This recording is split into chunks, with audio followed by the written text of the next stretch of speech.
Radius the upper corners of the thrust blocks as shown. Use caution so you do not cut into the opening for the elastomeric bearings. Grease the outboard and inboard pitch pins with a light film of grease.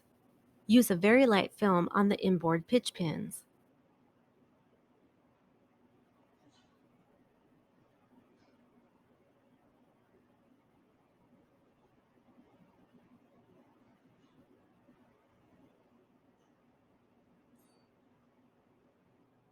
Install the thrust blocks on the hub without the elastomeric thrust bearings at this time. Make sure to match the block marked M to the master end of the hub and the block marked S to the slave end of the hub. Also, both blocks have a top side. Remove any excess paint from the blade strap holes.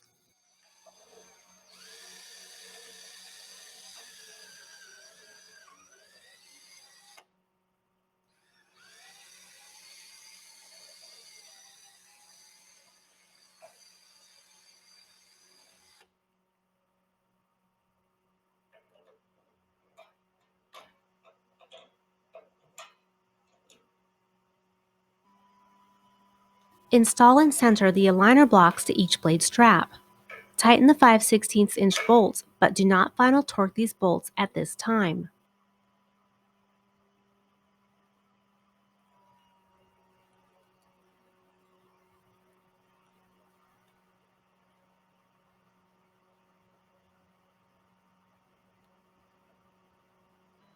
Make sure the 9/16 inch bolt will slide in and out smoothly.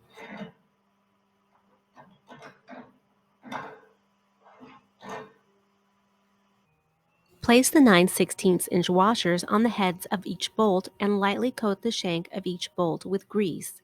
Then place the pitch horn on the bolt.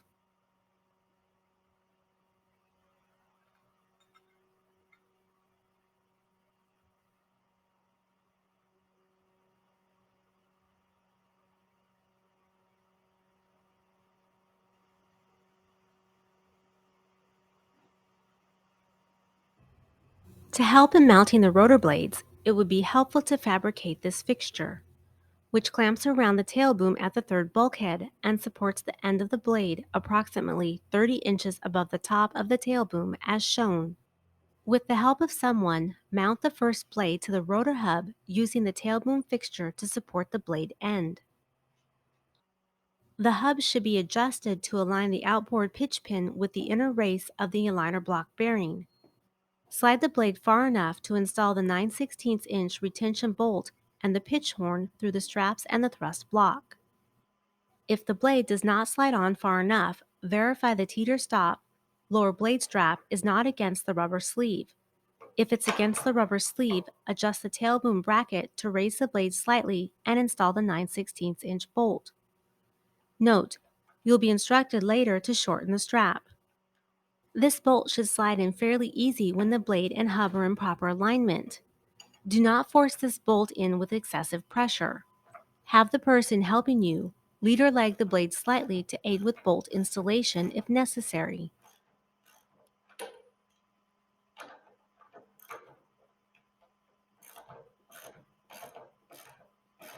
Tighten the nut snug and then push outward on the rotor blade straps to seat the thrust block against the thrust washer. Then tighten the bolt. Do not torque this bolt at this time.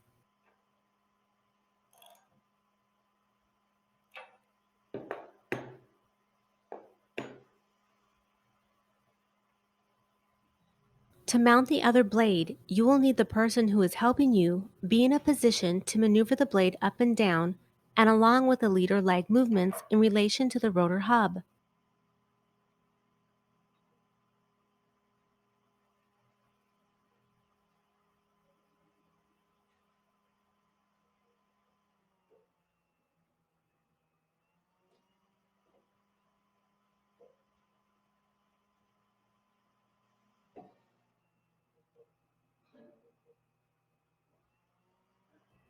The blade must be held in a pre-coned position.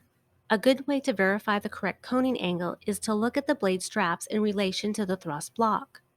When the blade is in the correct position, the blade straps should be equally spaced on the thrust block. This shows a slight gap on the top of the thrust block, which means the blade should be lifted slightly. Looking from the top down through the bolt hole will help find the correct lead leg position. When you have the correct pre-cone angle and the bolt hole is aligned, the 9/16" bolt should go right in with just hand pressure and pass through with little resistance.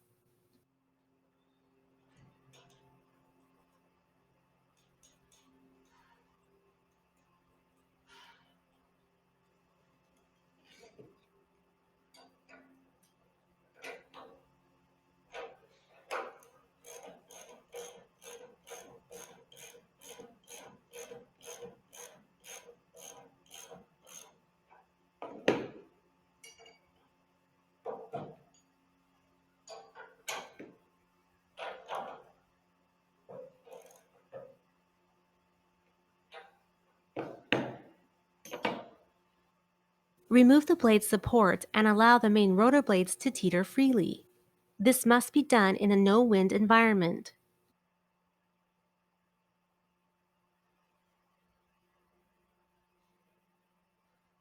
Perform the static lead leg adjustment. Make sure the hub plate is level laterally. Each blade must be level in relation to the lead leg position and must float freely on the pitch pins. Note, the one blade on the right is leading too far and will have to be swept back or lagged. To make the proper lead leg adjustments, level each blade by loosening the set screws. Just break loose by a quarter turn the two 5/16" bolts that secure the aligner block.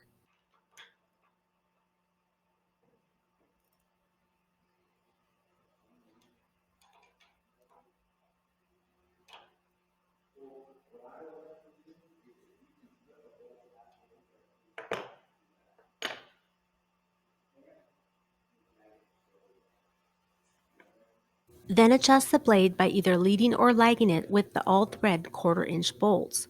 Use a small bubble level on the pitch horn.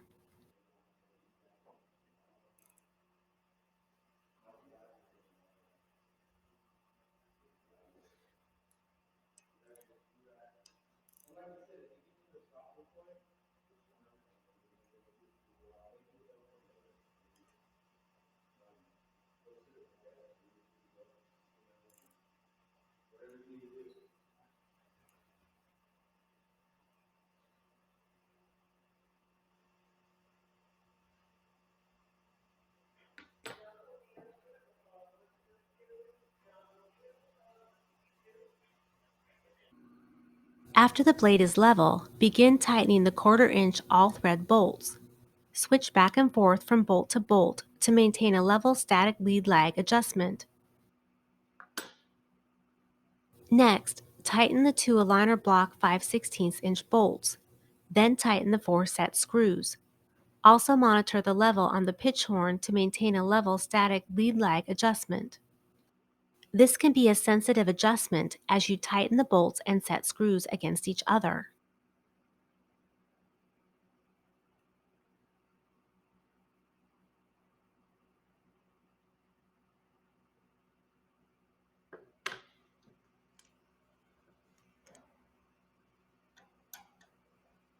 Reference the construction print E20-2000 for the final torques of the quarter-inch all-thread bolts, the 5/16" aligner block bolts, and the set screws. Make sure the level bubble is in between the lines after you have torqued the bolts. With the blades teetering freely, set the end plugs and their wood screws on the ends of the blades. The tip weights must have the screws and nuts in their position.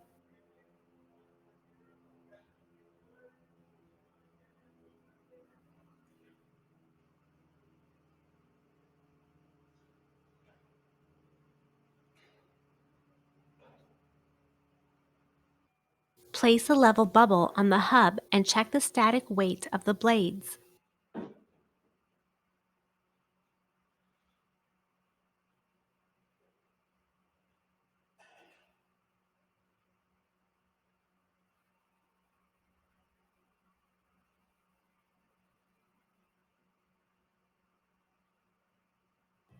Remove weight from the tip weight on the heavier blade until the hub plate is level. You can remove weight from the heavier blade by grinding off a corner or drilling a small hole in the tip weight itself. Helpful tools to install the tip weight hardware are a Phillips P3 screwdriver, a thin 7/16" open-end wrench, and needle nose vice grip pliers. Once you are satisfied with the static balance, then install the tip weights.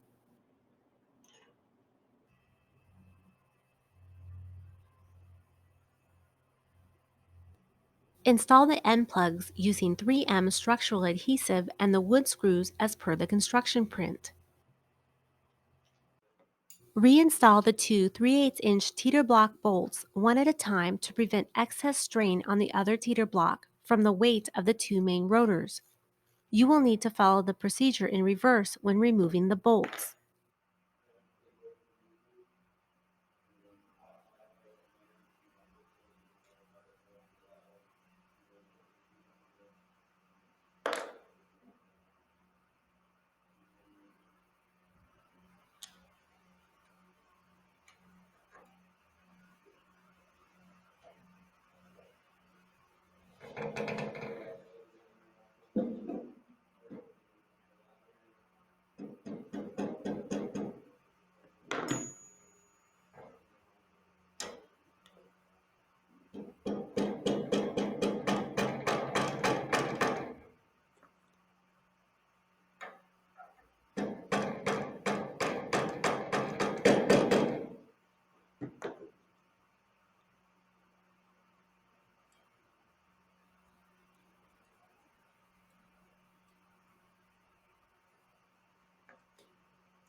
These bolts are torqued to 24 foot-pounds.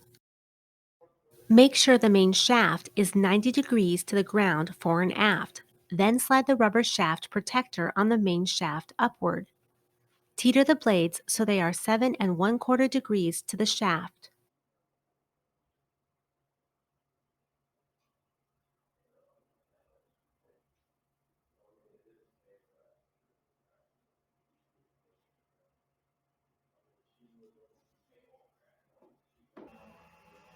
Slide the rubber down until it rests on the strap and mark the edge of the bottom strap.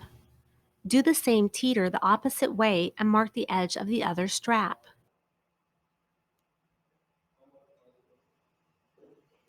Remove the blades to trim the retention strap. To remove the blades, you must place the blades in the pre-coned position with the blade supports, the same as when installing the blades.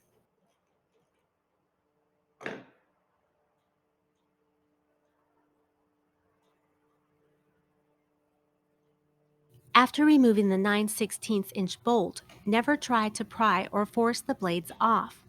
Damage to the aligner block bearing will certainly occur.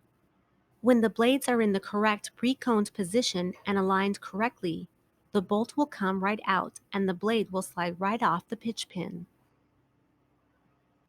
Now trim the end of the strap as per your mark and deburr the edges. Install the elastomeric bearings in the thrust blocks and place the thrust blocks on the pitch pin. Do not apply grease to the surfaces of the elastomeric bearings or the thrust blocks. Reinstall the blades. It's normal for there to be some resistance when the blades pivot on the pitch pins when the elastomeric bearings are installed.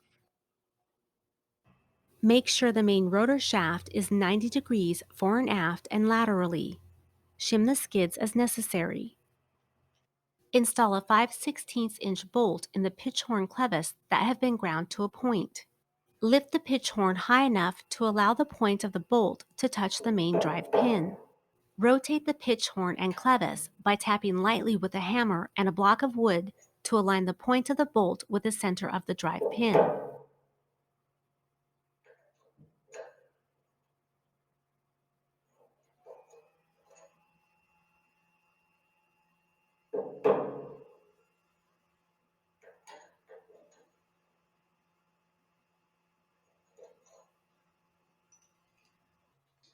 Connect the pitch links between the pitch horn clevis and the rotating swash plate.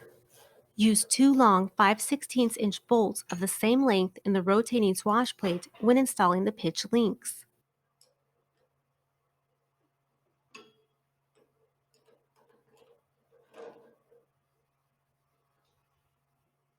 Place a straight edge and a digital level on the bolts extending from the swash plate. Use the cyclic stick to set the rotating swash plate level.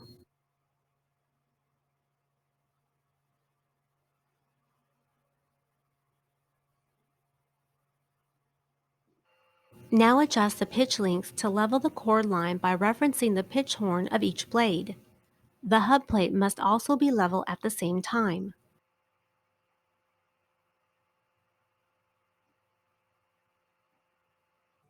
Measure the distance between the main shaft and the pitch links even with the bottom of the hub plate. The distance must be the same within 1/10 of an inch on both sides. A caliper that measures depth works pretty well for this. Now with the pitch horns in the correct position, you can drill the 3/16" holes in the blade strap that secure the pitch horn. You can drill this while the blades are mounted, as this will maintain the precise hole alignments. However, you must use a drill guide to prevent oversizing the hole in the aluminum pitch horn. Place a box under the blade strap as shown to collect the material.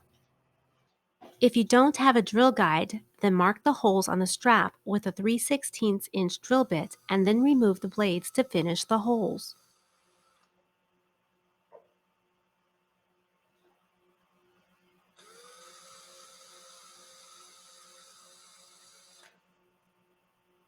Place a piece of scrap under the strap to protect the hub from the drill when it comes through the straps. Align the drill guide with a 3/16" drill bit and clamp the guide in place.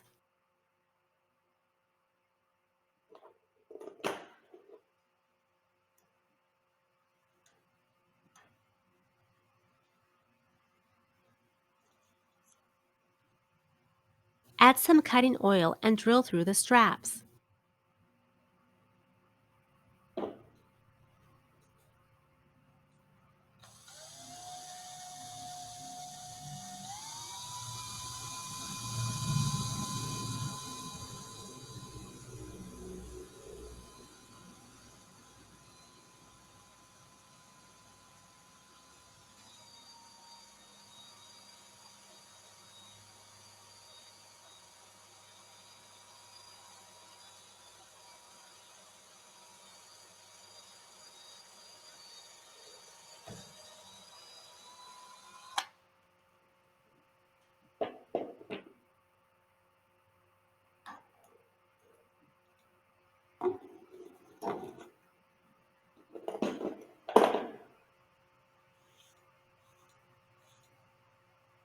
Complete the installation of the pitch horns to the blades by installing the supplied 3/16" bolts.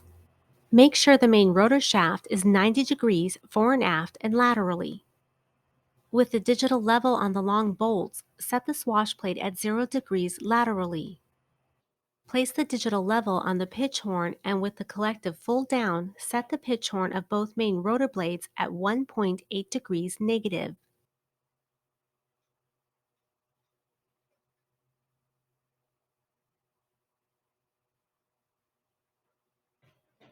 With the collective full up, the blades show a positive pitch of 9.5 to 10 degrees positive pitch on both blades.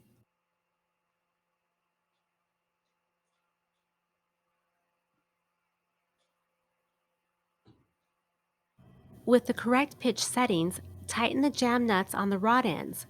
Install the lower 5/16" bolts in the pitch links. Check to ensure there is no binding of the control rod ends when the cyclic is at the lateral stops and the collective is full up. If binding occurs with the rod ends, refer to section 24 in the construction manual.